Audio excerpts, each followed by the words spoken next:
The agents don't like that sort of stuff. They don't want you to be renting, and they don't like it. It's such a good relationship now that he's now offered me other deals that when he does look to buy more property, he'll inform me straight about it. You've got to really be budgeted and know exactly what you're going to get, and write it all down, note it all out, and have it already planned and prepared for before you even get into the house.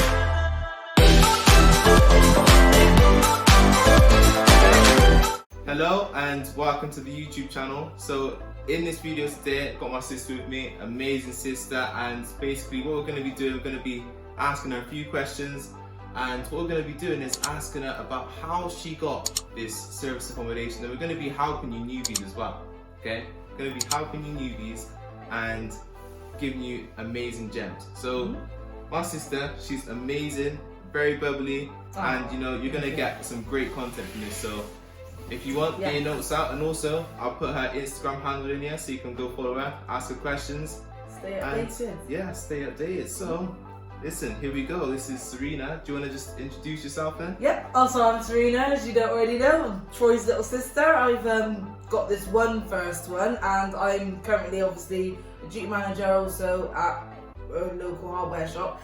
And I do this as my little hobby. Well, not a little hobby, it's something I want to turn into a big career, but for now it's something that I'm doing on the side, but business grind and all that sort of thing. So and I'm 21, and I guess I'm really just, you know, really happy about how far I've come and how much, you know, life has to offer, and how much, you know, God's really helped me with everything as well. And I'm just so thankful for being here still today to be able to show you guys.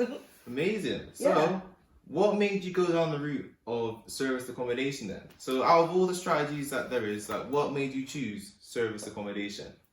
I'll tell you what, when I went to Samuel Leeds' Property Investors Crash Course, that's when I really got a bit more of a better understanding, because at first I wanted to do what you was doing, the rent to rent, and I thought, oh, that sounds good.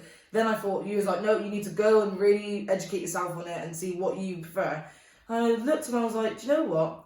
I'm really starting to prefer the sound of rent to SA, because it's more at my avenue, because I love interior design, I love accommodating to people and giving them that luxurious like stay and just giving them the best possible stay they could have. And I think that whole scenario, that whole sort of idea really excited me. So I thought, you know what, I would love to just challenge myself and really go for service accommodations. Okay, so it's mainly like the customer element and the design sort of thing. Definitely. Right. The design and the customer, just keeping them happy.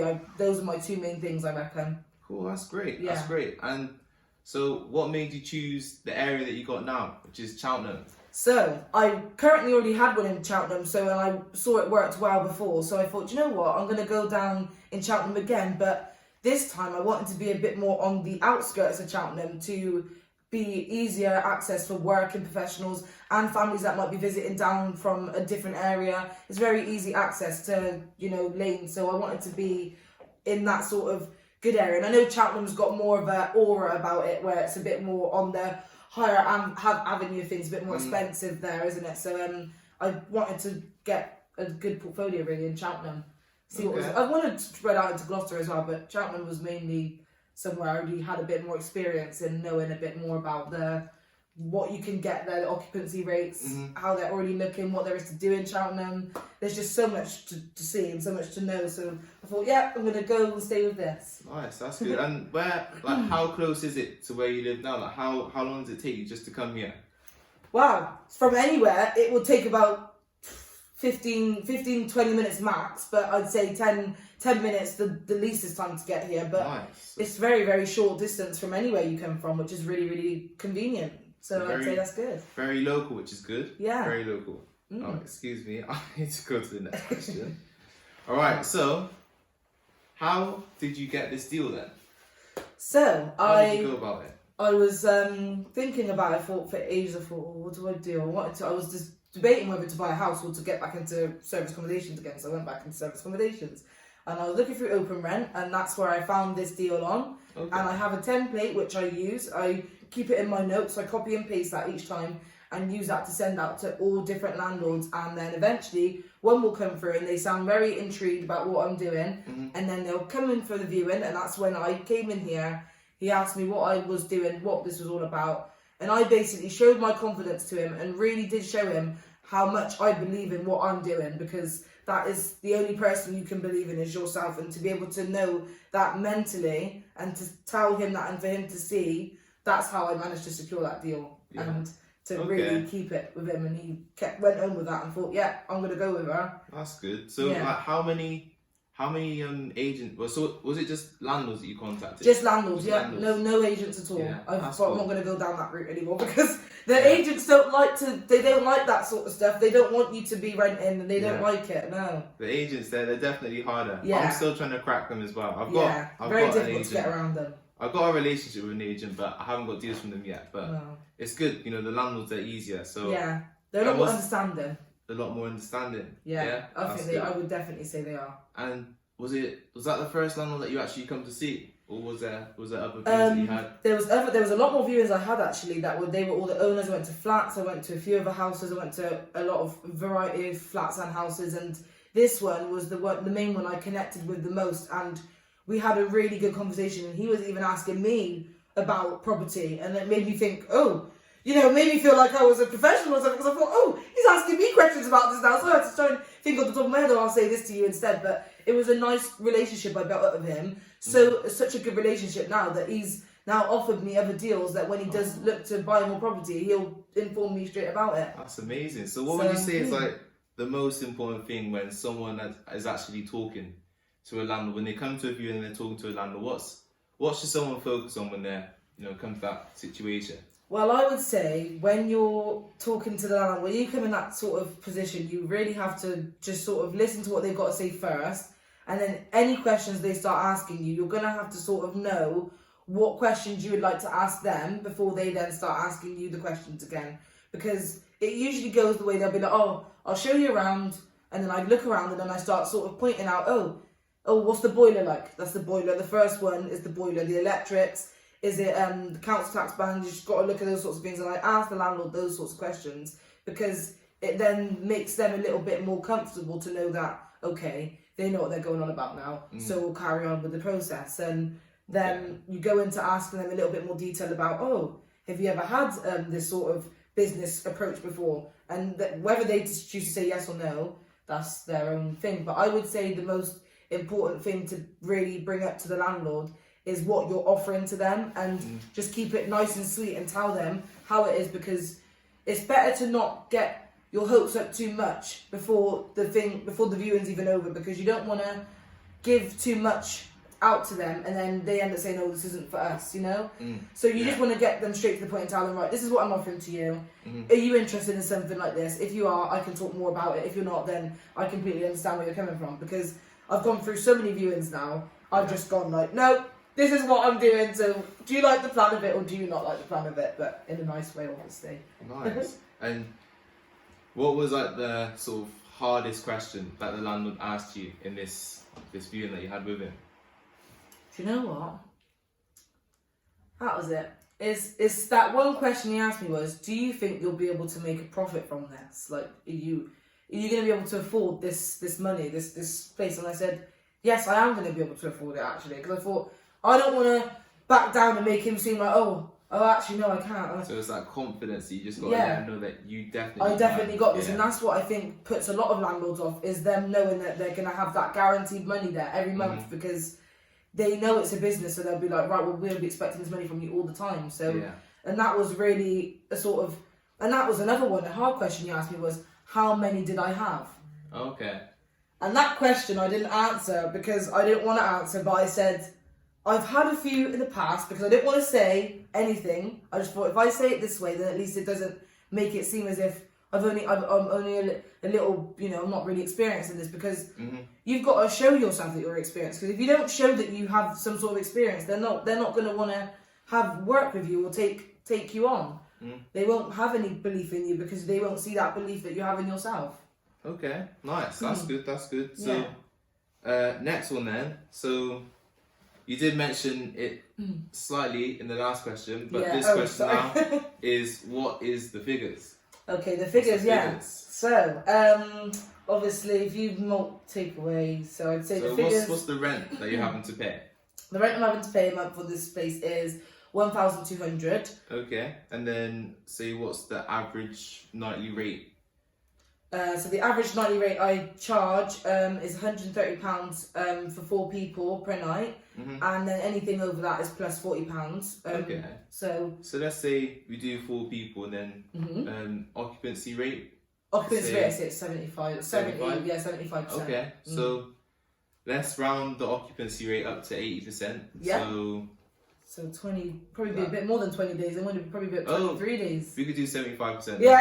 Okay, so yeah. 75%, Yeah, and that's we'll what, say 20 that. days? Yeah, 20 days. So Okay, so 20 days, so yeah. that's 2,600, isn't it? 2,600, and then take that away from the, take the rent away and the bills and the council tax. That probably leaves me with £1,000 left profit for the month. Nice. But that's on very low occupancy rate. That's Not even 75%. going to higher occupancy rate and higher amount of guests as well. Yeah. And an additional cleaning fee that I add as well to boost the money up a little bit more. Yes, So- but it covers the cleaning. It does, it does that cover the makes cleaner, sense, yeah, that it makes sense. does. Okay, so yeah, that's a good deal. So what's it, £1,000 net profit, and then if you got 100% occupancy, then I'd be looking at probably about it's like close on 2,500 maybe. Yeah, so it's a really good deal. Really good deal. Really good. That's amazing. So that's the numbers. And then, so what would you do differently about the deal that you got, how you went about it, how you set it all up? Actually, one more question. Actually, how much money did you put in to set up Oh gosh. the household thing? I'd probably say all in, take an estimate guess of 6,000 maybe. 6,000? Yeah. Nice, that's good. Yeah. So There's technically, a lot of money because I was not expecting it to be that much. yeah. I was not expecting it to Well, be that you've much. done a really good job. You've done a really good job, and Yeah. as you can see, we're showing you the video as well. It looks amazing. Oh, thank you very much. Thank you. So yeah, you'll be getting that money back within the first 6 months, or even quicker. Yeah. Which is great. Exactly that. Definitely makes And- it a bit better, doesn't it? Yeah, that's great. That's great. So what would you do differently then? What I would do differently, I reckon, is that, well, I've already done it differently this time because I had a flat beforehand, and this was a 1-bed flat. I didn't rush into it, but I had a very little and just sort of used what I had to make the most of it. But it made everything work in the way it needed to work, so that was the main thing. But I feel like what I've learned from that one is that you've got to really know like everything that's going on and really look at the whole place. Like you can't sort of just think, oh, this looks nice. You've really got to look at the planning and the structure of the house and how it's actually built together, because there are no like signs of dampness. That's what I had in the last flat. It wasn't like it was damp anymore, but it still had residue of the damp beforehand. Stuff like being able to have accessibility for people that might not be able to walk so far up the stairs, being at such a high level flat floor. If I was ever going to do another flat as well, I'd probably go for ground floor. But it being a house, what it's taught me is that, I mean, you've got to really be budgeted and know exactly what you're going to get, and write it all down, note it all out, and have it already planned and prepared for before you even get into the house. You've got to have at least a good list ahead of you, what you need to tick off that list and get done. And that's a really good point. Yeah. Formulas over feelings. It really is formulas over feelings. Yeah. So that's good then, that's good. And in terms, let me just pause. So what would you recommend for beginners then? So say you got someone that's, they're interested in getting into property, but they don't know what they want to do, but they know that they want to get into property some way, somehow. Yeah. Like, what would you recommend to a beginner? Do you know what? I would recommend you really just got to take yourself out of your comfort zone, because you're not going to be comfortable doing it, because it's something you're not very sure of until you've got into that position. And I would definitely say, like, for beginners, if you want to get into it, you've just got to really do a lot of research before you even think about getting into you could do viewings to get an understanding of how it's like to be in a viewing situation, but you need to do a lot of research on how to do the property strategy so that you're able to perform it at your best level you can perform it at, because there's no point in putting yourself in the deep end without any practice of knowing what's where and any guidance, so I think it's just really important to study the facts first before really diving yourself into it. Another thing, have your money saved up, because I know a lot of people say that it doesn't cost a lot of money to get things going, but it does. You have to have some form of money there to get it started, because that's how everything starts in life. You've got to have some sort of foundation there to really sprout you off beautifully. And also another very, very key point, mindset over everything, because there's been so many times where I felt like going, is this what I really want to do anymore? And it was really like you're in a battle. You're really in a battle with yourself. You've got to just know that this is what you want to do, and you've got to stay firm on that and believe in yourself with that, because if you don't, nobody else is going to believe in you. You've got to know that for yourself. Amazing. Yes. Wow. That's the end of it. Thank you very much for that. I mean, there was a load of gems in that. For everybody that's watched it, please like the video, and if you got any other questions, just put it down in the comments, and also subscribe to the channel, and also check out Serena's Instagram page and share it as well, because as you can see, the video of this house is amazing, and if you ever want to stay in Cheltenham, just book it up and stay here. So it's a beautiful place. I want to say one more little thing as well. You got to remember to wake up every day and really give thanks for a new day, and just really continue to pray to God. You might not be religious, but I generally do feel like that's what's helped me get where I am today. So just keep pushing for success and for happiness and just a good life. Amazing. So that's it. Amazing. Yeah. Wow. Thank you very much for watching the video, and let me know what else you want to see. But I hope you've enjoyed it, and I hope you have a great day. Alright, see ya. Oh, lovely.